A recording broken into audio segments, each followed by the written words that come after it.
अस्सलाम वालेकुम, this is हुमैना Basit for motion of knowledge. तो आज हम कर रहे हैं मैथ 10 का यूनिट नंबर 5 की रिव्यू एक्सरसाइज 5। ये जो चैप्टर है इसका नाम है सेट्स एंड फंक्शन और इस चैप्टर का हम लेक्चर 9 कर रहे हैं। तो इसका क्वेश्चन नंबर 1 है MCQs। MCQ से क्या मुराद है? Multiple choice questions.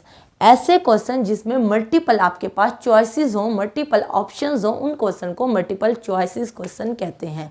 और ये क्वेश्चन आपके ऑब्जेक्टिव पेपर में आते हैं और ऑब्जेक्टिव आपके 15 नंबर की आती है पेपर में। तो हर स्टेटमेंट के नीचे 4 ऑप्शंस लिखे हुए होते हैं। उन 4 ऑप्शंस में आपने देखना होता है कि कौन सा ऑप्शन ठीक है, A, B, C या D। तो जो ऑप्शन ठीक होता है उस पर आपने टिक लगाना होता है या सर्कल लगाना होता है, तो आपका 1 नंबर पक्का हो जाता है।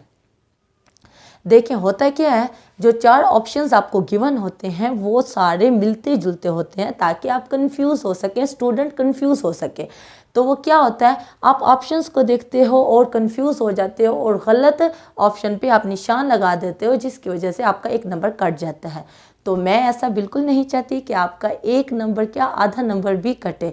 तो इसलिए ये मैंने क्वेश्चन नंबर 1 के 10 ऑप्शंस लिख दिए हैं, 10 पार्ट लिख दिए हैं।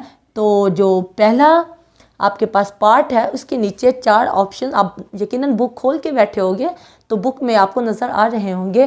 पहला पार्ट लिखा हुआ होगा, उसके नीचे 4 ऑप्शन होंगे A, B, C, D।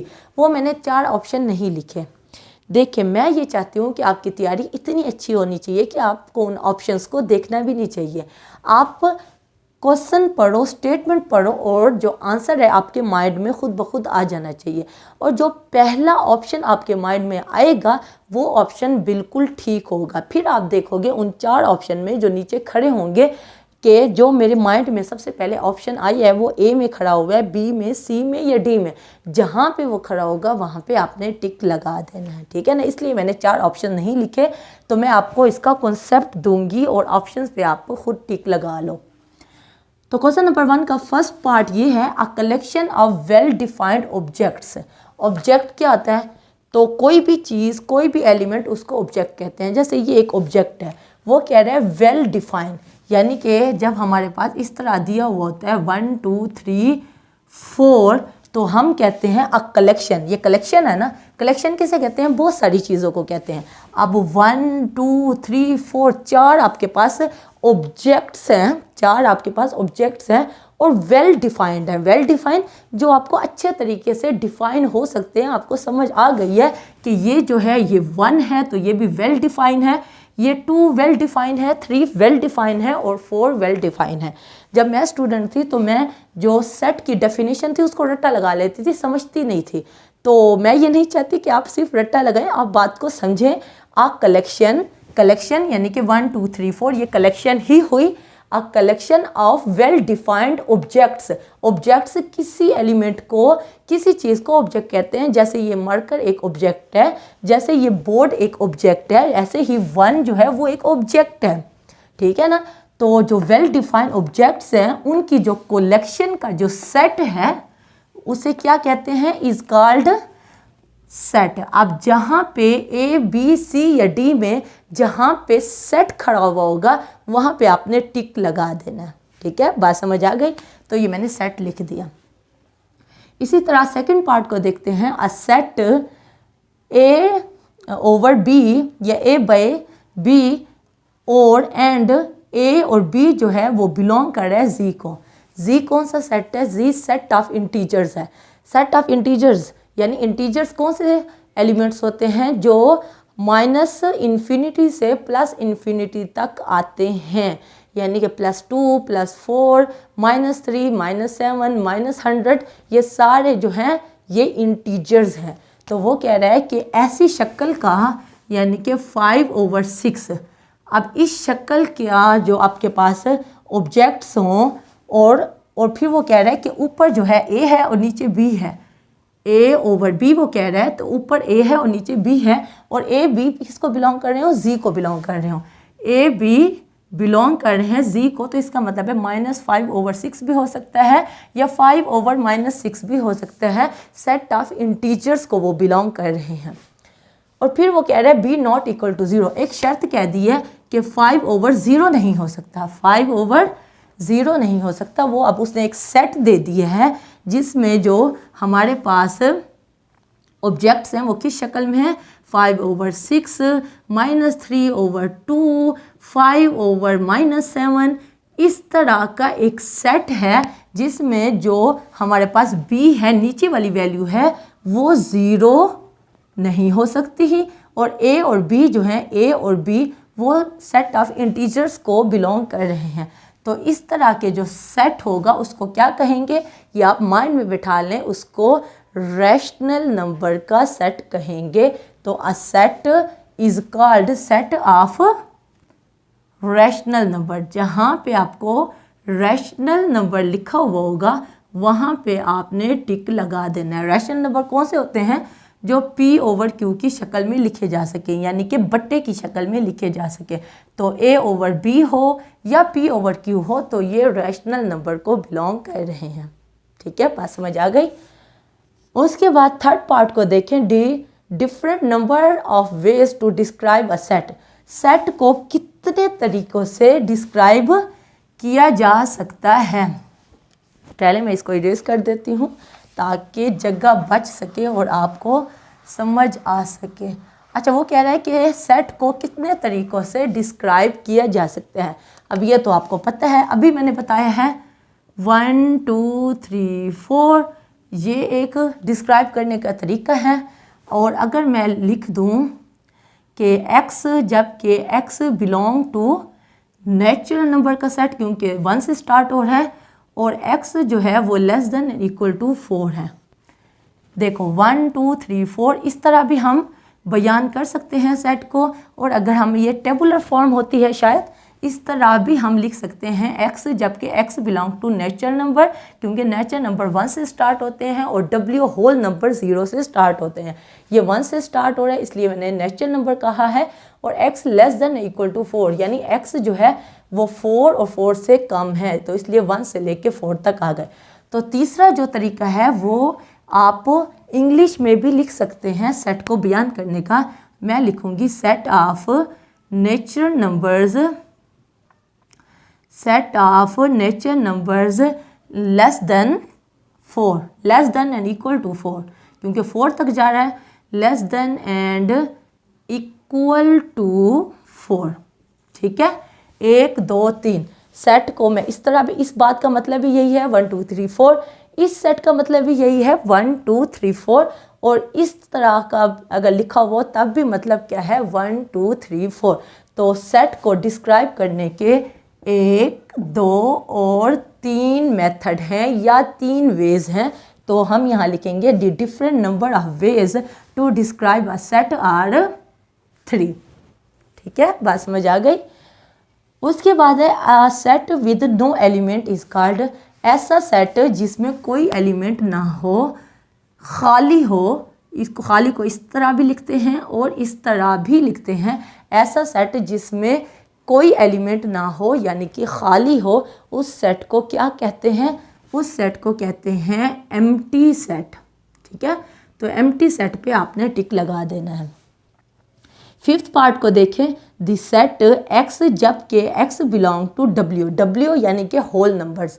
Whole number का सेट कौन सा होता है, जो 0 से स्टार्ट होता है। मैं यहाँ लिख देती हूँ, होल नंबर का सेट 0 से स्टार्ट होता है और इन्फिनिटी तक जाता है। ठीक है, अब वो कह रहा है कि ऐसा सेट x कोई भी एलिमेंट है, 0 1 2 सबको वो x कह रहा है। तो x, जबकि x किसको बिलोंग कर रहा है, होल नंबर को, जो 0 से स्टार्ट होगा, and x less than equal to 101। तो ये सेट जो बनेगा वो क्या बनेगा, देखें ये तो मैंने जनरल एक सेट लिख दिया होल नंबर्स का, वो इन्फिनिटी तक जाता है। लेकिन यहाँ उसने शर्त कह दी है कि x less than and equal to 101। तो 101 और 101 से जितने छोटे नंबर हैं होल नंबर, वो सारे के सारे आएंगे। तो क्या क्या आएंगे, 0 आ जाएगा, 1 आ जाएगा, 2 आ जाएगा, 3 आ जाएगा, और इसी तरह सो ऑन कहाँ तक जाएगा, 101 तक। क्यों, क्योंकि x less than equal, equal का भी बात आ रही है तो 101 तक जाएगा।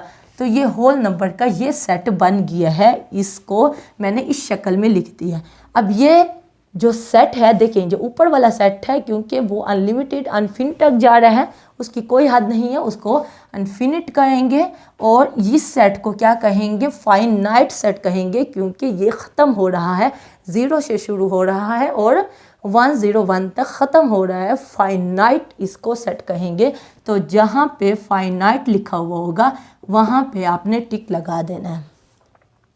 उसके बाद 6 पार्ट को देखें, the set having only 1 element is called, ऐसा सेट, उसको कोई भी नाम दे दो, ए मैंने नाम दे दिया है, जिसमें जस्ट एक एलिमेंट है, वो 2 भी हो सकता है, वो 1 भी हो सकता है, 10, 100, यानी कोई एलिमेंट है लेकिन वो सिर्फ एक है, उसके बाद दूसरा एलिमेंट नहीं है, यानी कोमा लगा के हमने कोई दूसरा मेंबर नहीं लिखा हुआ, ऐसा सेट जिसमें सिर्फ एक एलिमेंट हो। ये आप याद कर लो, the set having only 1 element is called singleton set. वैसे भी सिंगल किसको कहते हैं, एक अकेले को कहते हैं ना, तो सिंगल से ही निकला है सिंगलटन सेट। तो जहाँ पे सिंगलटन सेट लिखा हुआ होगा वहाँ पे आपने टिक लगा देना है।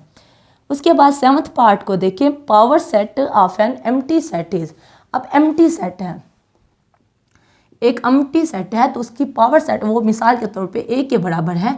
तो आपको पता है जब हम पावर सेट लिखते हैं तो पी ऑफ ए लिखेंगे, तो ये है ही खाली सेट, तो इसके अंदर एक और खाली सेट आ जाएगा।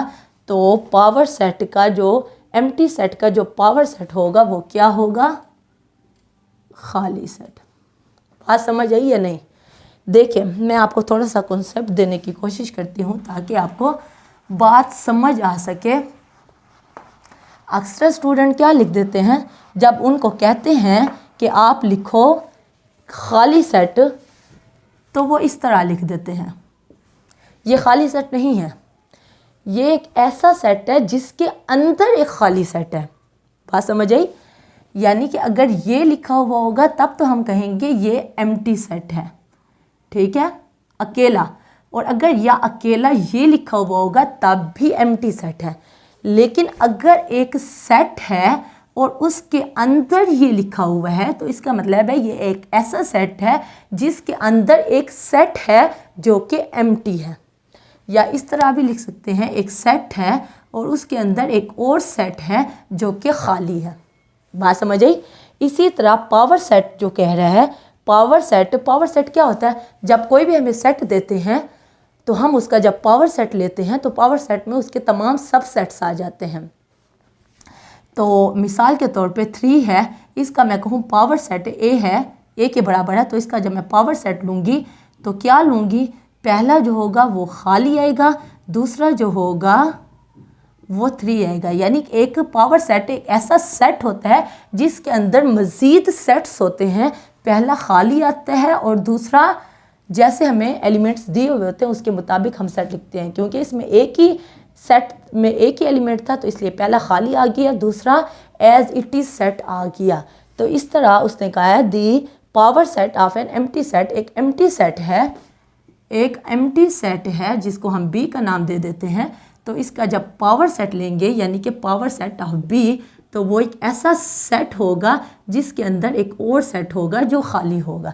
इसको इस तरह भी लिख सकते हैं और इसको इस तरह भी लिख सकते हैं। जहाँ पे ये निशान बना हुआ होगा वहाँ पे आपने टिक लगा देना है, ठीक है। मैं पेन और उठा लेती हूँ क्योंकि ये पेन तकरीबन ख़त्म है। अच्छा, उसके बाद 8 पार्ट को देखें, the number of element in power set.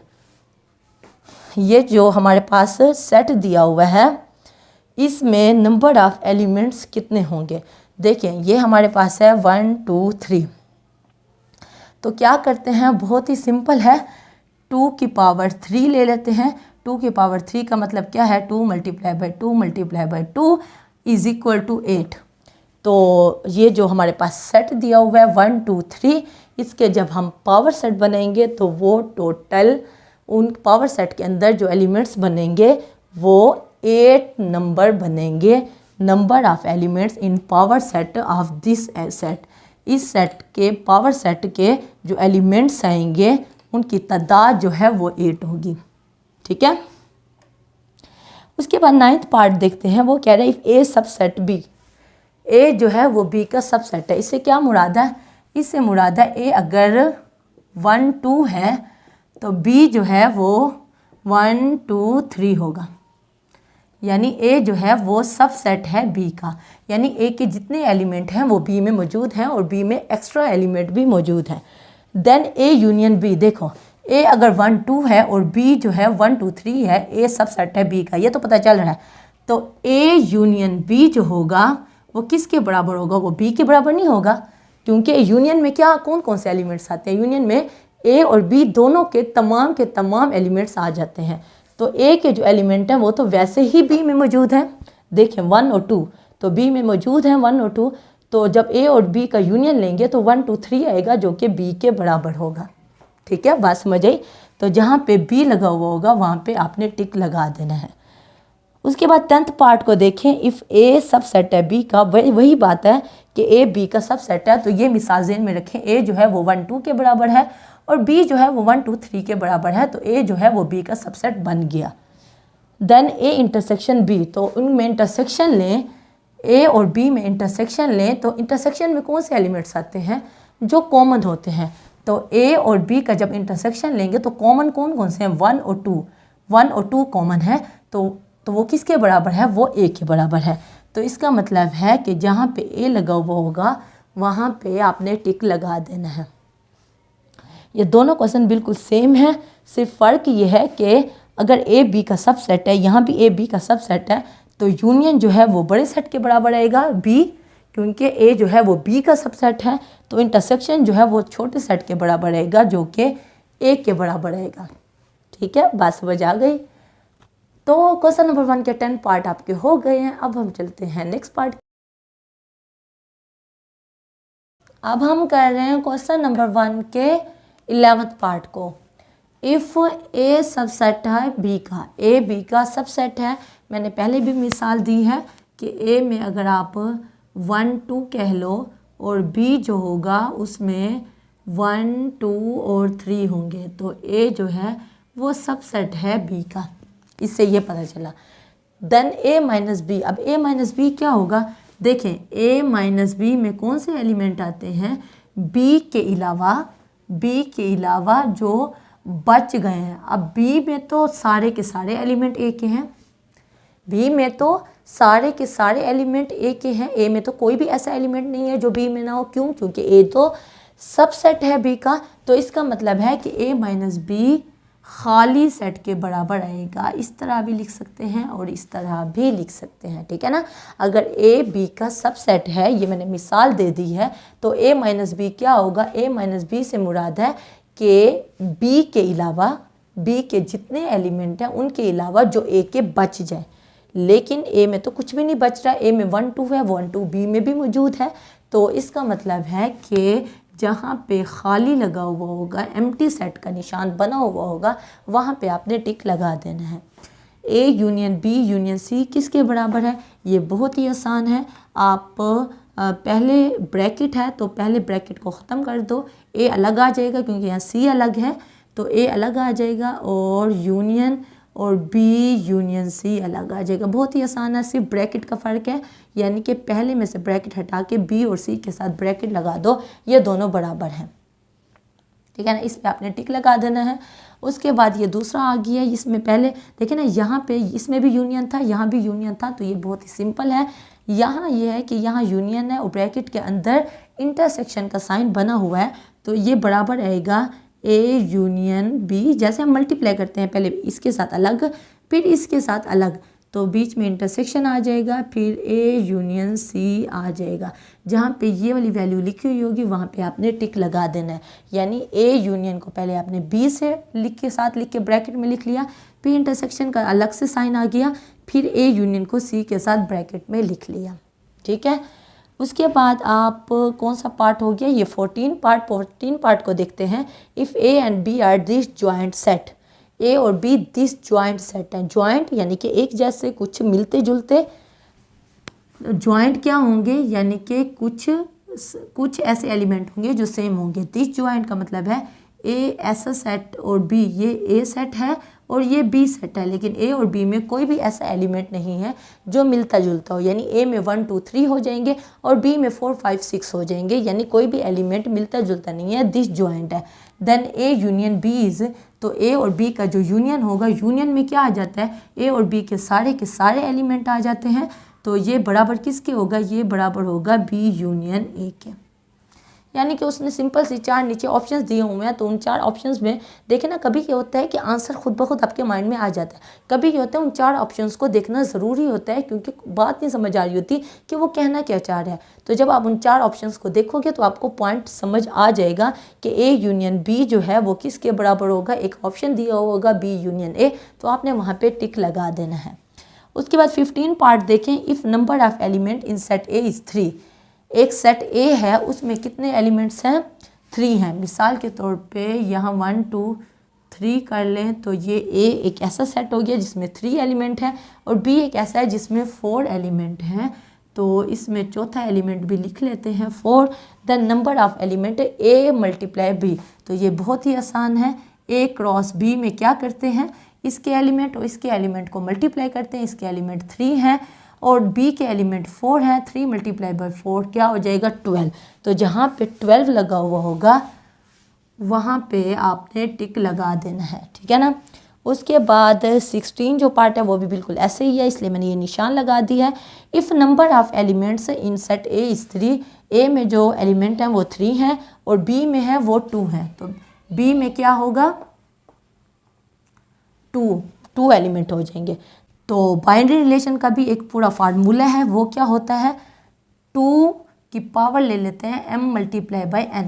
m से क्या मुराद है, m से मुराद a के एलिमेंट हैं और n से मुराद b के एलिमेंट हैं, सेट b के एलिमेंट हैं। तो 2 की पावर यहाँ क्या बन जाएगी, 3 मल्टीप्लाई बाई 2, क्योंकि सेट a के जो एलिमेंट हैं वो 3 हैं, सेट b के एलिमेंट 2 हैं। 3 मल्टीप्लाई बाई 2 क्या हो जाएगा, 6, 2 की पावर 6। तो यहाँ इसका जवाब क्या है, 2 की पावर 6 है, ये 16 का। तो इसके नीचे 2 की पावर 6 जहाँ लगा होगा वहाँ पे आपने टिक लगा देना है। ए क्रॉस बी में जस्ट क्या होते हैं, आप सेट ए और सेट बी के एलिमेंट्स को मल्टीप्लाई करते हो तो आपके पास एलिमेंट्स की तादाद आ जाती है। लेकिन बाइनरी रिलेशन का जो फार्मूला है वो ये है कि नीचे 2 लेते हो, वहाँ भी सेट ए और सेट बी के एलिमेंट को पावर में मल्टीप्लाई कर देते हो। यहाँ जस्ट सिंपल मल्टीप्लाई होते हैं, यहाँ 2 की पावर में मल्टीप्लाई हो जाते हैं बाइनरी रिलेशन में, ठीक है। अब वो कह रहे हैं 17 पार्ट है, द डोमेन ऑफ आर। ये उसने एक हमें सेट दे दिया और कहा है डोमेन इसकी लिखो। डोमेन कौन से होते हैं, जो आपके पास आर्डर पेयर होता है, यानी 0 2, ये आपका x है और ये y है, इसी तरह ये x है, ये y है, ये x है, ये y है। पहला हमेशा x होता है, दूसरा y होता है। जो x है, जो पहला होता है, वो हमारी डोमेन होती है। तो आप एक अलग से सेट बना लो डोमेन का। पहला इसमें 0 है, दूसरे आर्डर पेयर में जो पहला है 2 है, तीसरे आर्डर पेयर में जो पहला एलिमेंट है वो 3 है। 0 2 3 हो जाएगी। और इसकी फिर रेंज जो होती है, रेंज जो आर्डर पेयर में अगली वैल्यू होती है यानी y वाली, वो हमारी रेंज हो जाती है। ये बहुत ही आसान है। तो 1 डोमेन है और ये 3 जो है वो रेंज है। ये 3 हो गया, इसमें आर्डर पेयर में 2 हो गया और यहाँ 1 है और यहाँ 4 है। इसको हम सही तरतीब में लिख देते हैं। तो 1 2 3 4, जहाँ पे ये सेट बना हुआ होगा वहाँ पे आपने टिक लगा देना है। उसके बाद हमारे पास 19 पार्ट है। Point -1 4 lies in quadrant. कौन से क्वाड्रेंट में लाई करता है, मैं आपको मिटा के बता देती हूँ। क्वाड्रेंट क्या होता है, क्वाड्रेंट आपने यकीनन पढ़ा हुआ होगा, अगर नहीं पढ़ा हुआ तो अब मैं आपको बता देती हूँ। ये आपके पास डायग्राम बनी होती है। ये फर्स्ट क्वाड्रेंट होता है, ये सेकंड होता है, ये थर्ड होता है और ये फोर्थ क्वाड्रेंट होता है। फर्स्ट क्वाड्रेंट में x और y दोनों पॉजिटिव होते हैं, क्योंकि देखिए यहाँ x, यहाँ नेगेटिव x, यहाँ पॉजिटिव y और यहाँ नेगेटिव y, और यहाँ इस पॉइंट पे 0 होता है, इस पॉइंट पे। तो यहाँ देखिए यहाँ x भी पॉजिटिव है, y भी पॉजिटिव है, लेकिन दूसरा जो पॉइंट है यहाँ x नेगेटिव है और y पॉजिटिव है। तीसरे में x भी नेगेटिव है और y भी नेगेटिव है, और चौथे में x पॉजिटिव है और y नेगेटिव है। अब यहाँ देखें जो हमें पॉइंट दिया हुआ है, पहला x होता है और दूसरा y होता है। तो x जो है वो -1 है यानी कि नेगेटिव है, और y जो है +4 है तो पॉजिटिव है। तो अब हम इस क्वाड्रेंट में देख लें कि x नेगेटिव हो और y पॉजिटिव हो, तो देख के पता चल रहा है जो सेकंड क्वाड्रेंट है इसमें x नेगेटिव है और y पॉजिटिव है। देख लें ये x यहाँ पे नेगेटिव है और y यहाँ पे पॉजिटिव है। सेकंड क्वाड्रेंट पे जो दो लाइनें हैं, एक ये है, ये x की है जो नेगेटिव है, और ये y की है जो पॉजिटिव है, तो इसलिए हम ये कहेंगे कि ये सेकंड क्वाड्रेंट में लाई करता है। सेकंड क्वाड्रेंट वाली जगह पे आपने टिक लगा देना है। उसके बाद 20 पार्ट देखें, last part, the relation 1 2 2 3 3 3 3 4 is, तो इसमें भी आप ऑप्शंस को देख लो। देखें 1 2 2 3 जो डोमेन है 1 2, ये देखें यहाँ डोमेन 1 है, यहाँ डोमेन 2 है, यहाँ डोमेन 3 है और यहाँ भी डोमेन 3 है। तो जब इस तरह का रिलेशन हो, डोमेन 2 मरतबा आ रहा हो, तो ये देखें रेंज भी 2 मरतबा आ रहा है, डोमेन अगर 2 मरतबा आ रहा हो तो फिर हम कहेंगे नॉट अ फंक्शन। जब इस तरह का हो कि डोमेन 2 दफ़ा आ रहा हो तो उस रिलेशन को हम कहेंगे कि ये रिलेशन फंक्शन का नहीं है। फंक्शन में ज़रूरी है कि एक ही डोमेन हो, 2 डोमेन्स ना हो, क्योंकि यहाँ डोमेन्स 2 मरतबा आ रही थी, यहाँ भी 3 है, यहाँ भी 3 है, तो इस रिलेशन को हम कहेंगे नॉट अ फंक्शन। जहाँ पे नॉट अ फंक्शन का ऑप्शन लगा हुआ होगा वहाँ पे आपने टिक लगा देना है। तो क्वेश्चन नंबर 1 आपका कंप्लीट हो गया है। बड़ी डिटेल से मैंने आपको ये क्वेश्चन करवाया है। उसके बावजूद अगर कोई कन्फ्यूजन हो, कोई मसला हो, कोई बात समझ ना आई हो तो आप नीचे कमेंट में पूछना, मैं इंशाल्लाह नेक्स्ट क्लास में या कमेंट बॉक्स में उसका डेफिनेटली जवाब दे दूँगी। तो अगर आप मेरे चैनल पे नए हैं तो प्लीज़ मेरे चैनल को ज़रूर सब्सक्राइब करें, और अगर आपको मेरी वीडियो थोड़ी सी भी इंफॉर्मेटिव लगी है तो मेरी वीडियो को ज़रूर लाइक करें। तो फिर मिलेंगे नए लेक्चर के साथ। अल्लाह हाफिज़।